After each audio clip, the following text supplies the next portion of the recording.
شولې هغه چې له نورو کښتونو زیات اوبو ته اړتیا لري.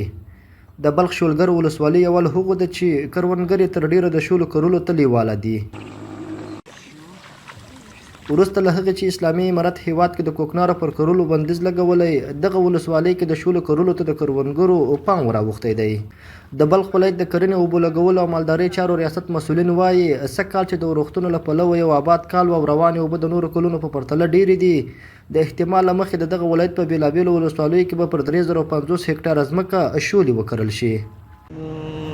چون نظر به بارندگی موسمی و آب فراوان در کانال و نهرها و دریا، امسال شاید سایه کشت برنج در ولایت بلخ از 2500 تن تا 3500 هکتار افزایش پیدا بکنه و همچنان به شما بهتر معلوم است که برنج نباتی است که با آب زیادتر ضرورت داره و حاصلات هم اگر خدا خواسته باشه نظر به آبی که فعلی که در کانال ها وجود داره و پیش بینی میشه که حاصلات شاید 2 الی 5% افزایش خواهد یافت. د بلخ ولایت په شولګرې ولسوالۍ کې د شولو یو شمېر کروندګر سږ کال د خپلو کروندو حاصلاتو ته خوښ دي او وایي د تیر کال په پرتله سیمو کې په زیات اندازه شولې کرل شوي دي.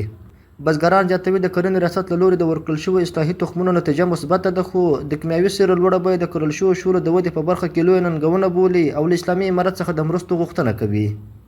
موږ دغه شالیکاري کوو، دغه لومړني حکومت نه موږ ته زراعت شولې راکړې وې، دغه شولې مې حل کړي دي، دا ښې پرېمانه شولې کوي.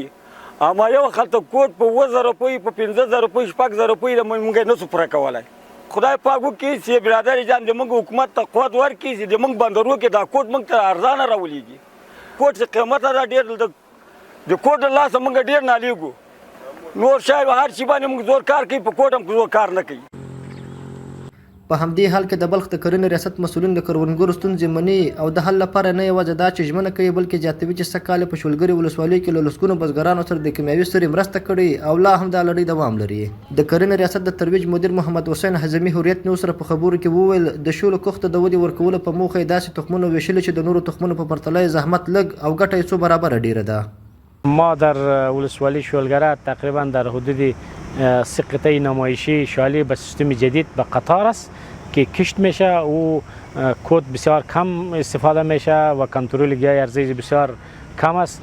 امیدوار هستم که یقین از این قطعات نمایشی که قبلا هم سیستم‌های جدید کشت شالی که به قطار است که حاصل بسیار 20% الی 25% افزایش حاصل ده و سیستم‌هایی که به قطار کش نشان میده و حاصل گرفتن عملا یقین و به ولسوالی تونجا در 180 نفر تخمی اصلاح شده شالی توزیع شد. د کرنې وزارت د معلوماتو له مخې افغانستان 15,88,000 ټنه وریجې مصرفوي، خو کورنی تولید 3,80,000 ټنه شاوخوا ده چې د خپلې اړتیا 6% یې کیږي، خو تر ډیره د وچکالۍ پر مهال دا کچه راټیټېږي او تشه وارداتي وریجې ډکوي.